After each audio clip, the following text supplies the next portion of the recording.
You're watching LEX-18 News Evening Edition. Our Decision 2014 special coverage continues now with a look at the numbers for U.S. Senate. As we have said, NBC News and LEX-18 have projected Mitch McConnell as the winner, going back to Washington and possibly becoming the U.S. Senate Majority Leader. And here in Lexington, the mayoral race was also over early, and again the incumbent prevailed. Jim Gray will have another term as mayor of the city of Lexington, and we are being told in our LEX-18 newsroom that Mayor Gray's victory speech and his challenger, former Police Chief Anthony Beatty, will be making a concession speech shortly, and we will bring you those as well live. In the meantime, covering your world tonight, police in Philadelphia say LEX-18 News Decision 2014 coverage starts now. Welcome back to our continuing election coverage. I'm Nancy Cox. I'm Kevin Christopher. Thanks for joining us. And let's begin by checking in on the latest returns from the polls. Of course, not too long ago, we called this race along with NBC News for the incumbent, the Senate Minority Leader, now hoping to become the Senate Majority Leader, Mitch McConnell, a winner over his Democratic challenger, Alison Lundergan Grimes, in that race for the U.S. Senate seat here in Kentucky. And here in Lexington, Mayor Jim Gray in a landslide with 66% of the vote over former Police Chief Anthony Beatty with 34%. He widened the margin of defeat back in the primary quite considerably. So an easy night, an early night for our mayoral candidates. So Kentucky's race for the U.S. Senate pitted a longtime lawmaker against his young challenger. LEX-18's Breanna Gilroy is live in Louisville with the Mitch McConnell campaign.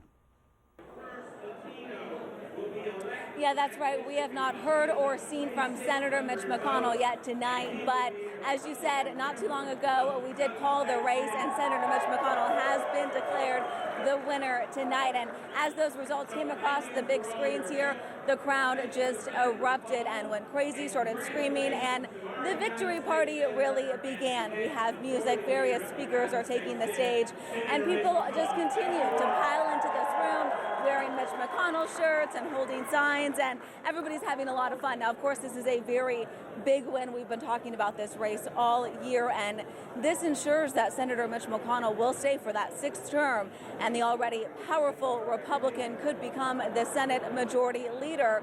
We caught up with him earlier when he and his wife cast their own votes in Louisville. Hear what he had to say. I think we're going to have a good day here in Kentucky and hopefully around the country. Around the country, meaning your first vote in the next Senate would be for what? Well, I'm hoping we're going to have a new majority to take America in a different direction.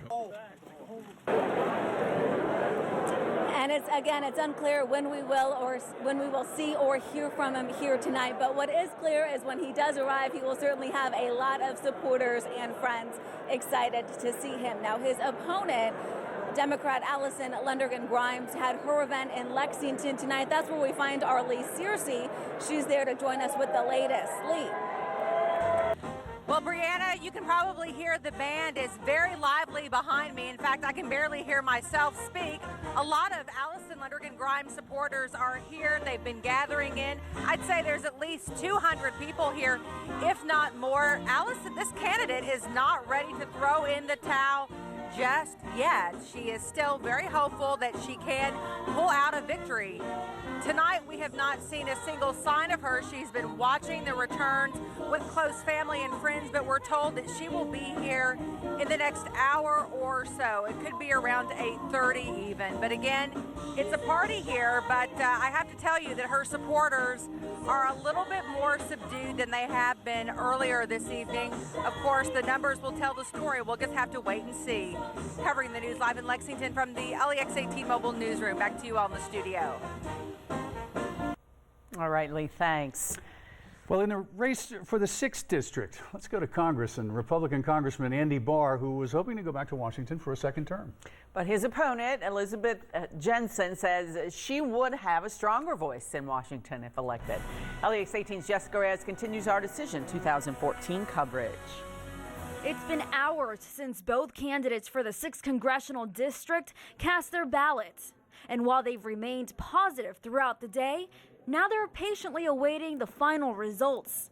Congressman Andy Barr and his opponent Elizabeth Jensen both plan to push for policies that create more jobs for Kentuckians, but differ on their approach on how to do that. First, to increase the minimum wage, find ways to work with our colleges and universities to make sure that we have a good relationship between the businesses and what our young people are studying. I was traveling around the congressional district, all 19 counties, and getting great feedback. People want us to continue the work of forcing the government to live within its means. Congressman Barr has held Interrupted that report because former Lexington Police Chief Anthony Beatty is at the podium making his concession remarks. Consider to be a part of a process like this. So I want to talk about that for just a couple of moments. So a couple of things I need to do. First, certainly you all know that faith is important to me, so I truly thank God for holding the plans for me and for my life and seeing more in me than I can ever imagine.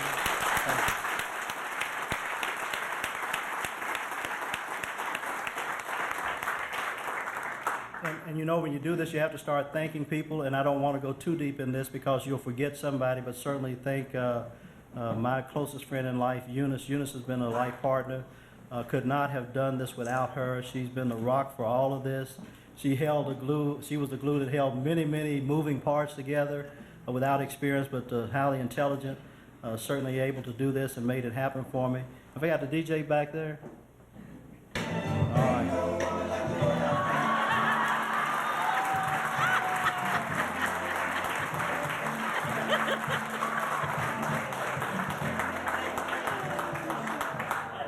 Thank you, Aaron. Y'all know this is one of my favorite songs. I know all the words to it. Ain't no woman like the one I got.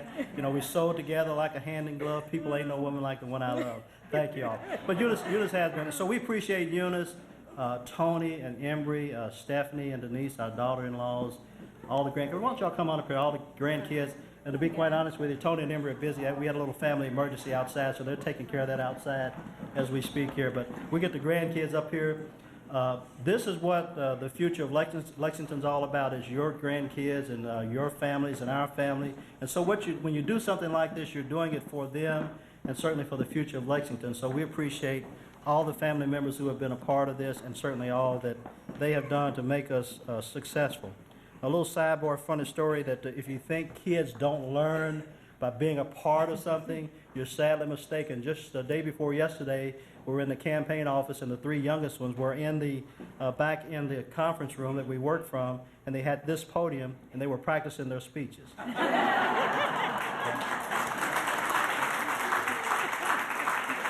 Literally. Wanda gave us the information. They were practicing their speeches, and on the grease board where we kept tallies of things, they were writing out their marketing plan. And so Peyton asked EJ where we're going to get the money from, and EJ said from the bank. So kids learn from this, and that's what this is all about. We hopefully that we've exposed another generation. Thanks to the family for all of their sacrifices, all the time and the commitment. Everyone up here had a major role in some part of the campaign. We have worked together as a team, and that's truly what we are. So I want to thank my family. Thank Jim Gray.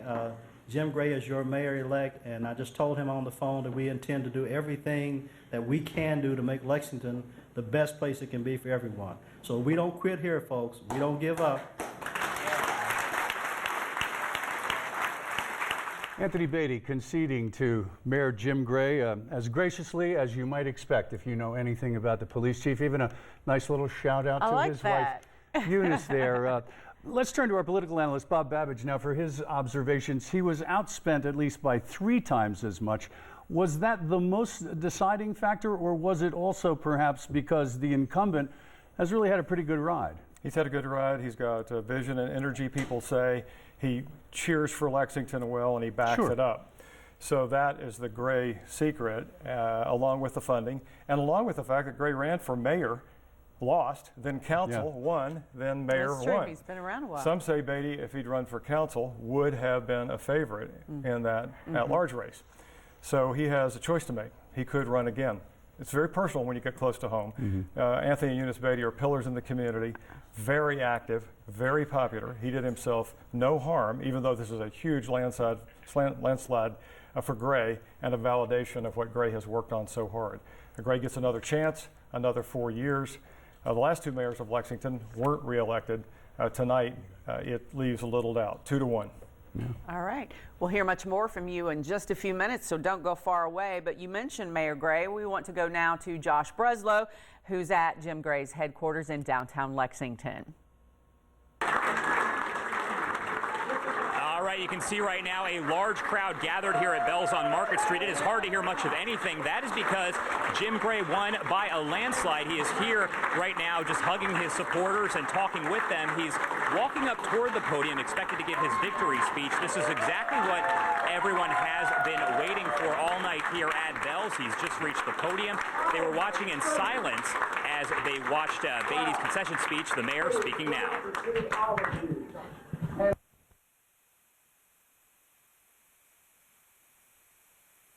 First, I want to start by saying thanks to all of you, and thanks for helping us all to get things done in Lexington. Yes.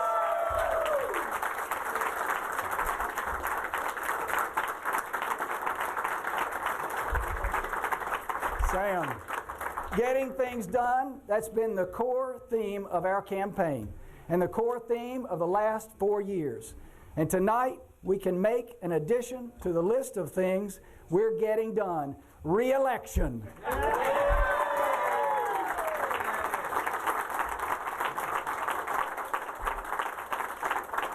Re-election with 66% of the vote, and that is humbling. Thank you all. You all know, and I'm talking back there to Joe B. Hall, Coach Hall, you know that there's no greater honor in our democracy than a vote of public trust. And I want to thank you all from the bottom of my heart for again placing your trust in me. Yes, we got it done. You got it done. Lexington got it done. Yeah. Thank you all.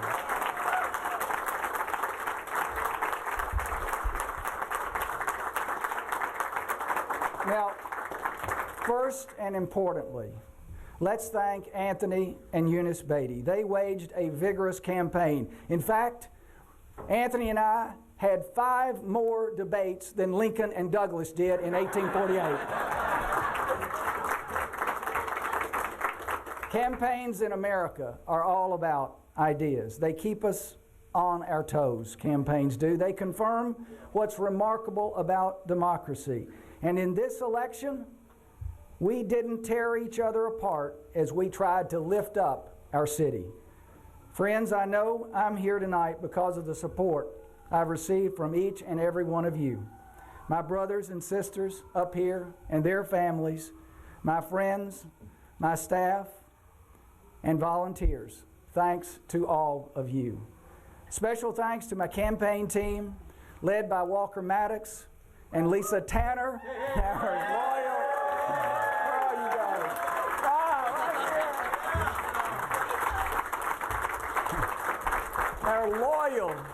Our loyal and dependable volunteers, and I'll get into real trouble if I start naming names, and our great young canvassers led by James Hood and Tori Anderson, and they're right here.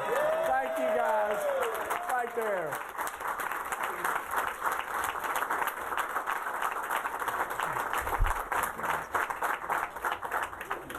Over the last 4 years, we kept the promises we made in 2010. I brought what I learned from a family business, lessons learned, core values, to City Hall. We've run the business of government like a business, moved our offices to the first floor from the top floor, right out in the open, welcoming everyone, translating good business principles and practices into government, and inviting transparency. We gave Lexington a fresh start, shaping our government around 2 core values, public safety and quality of life. We made significant investments in those core values. And then we've built on our core values to focus on 3 goals: creating jobs, running government efficiently, and building a great American city.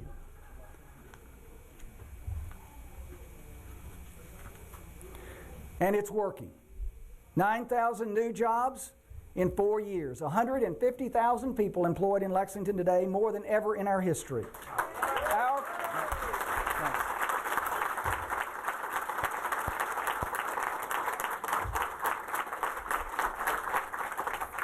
Our focus on efficiency has put the city on sound financial footing, turning deficits into surpluses. And in turn, good financial management has allowed us to invest in building a great American city. New police and fire equipment, a new senior citizen, thanks to Chief Administrative Officer Sally Hamilton and Commissioner of Social Services Beth Mills. New trails, road improvements, cleaning up the environment, and more. Yes, it's working, and yes, there's a lot more to do. We will keep on creating jobs. When you're green, you grow. When you're ripe, you rot. Our city is growing, and that means jobs are essential. We will keep on looking for efficiencies and savings, continuous improvement, getting up every morning and thinking, how can we improve today what we did yesterday? And we'll keep on investing in our city, remembering that the city is the place. Mayor Jim Gray, he likes that view from that first floor office, and he'll get to enjoy it for another term. Well, not just here in Kentucky, but there's a lot at stake in political campaigns across the country tonight. We'll have much more about those races next on WLEX-18 News.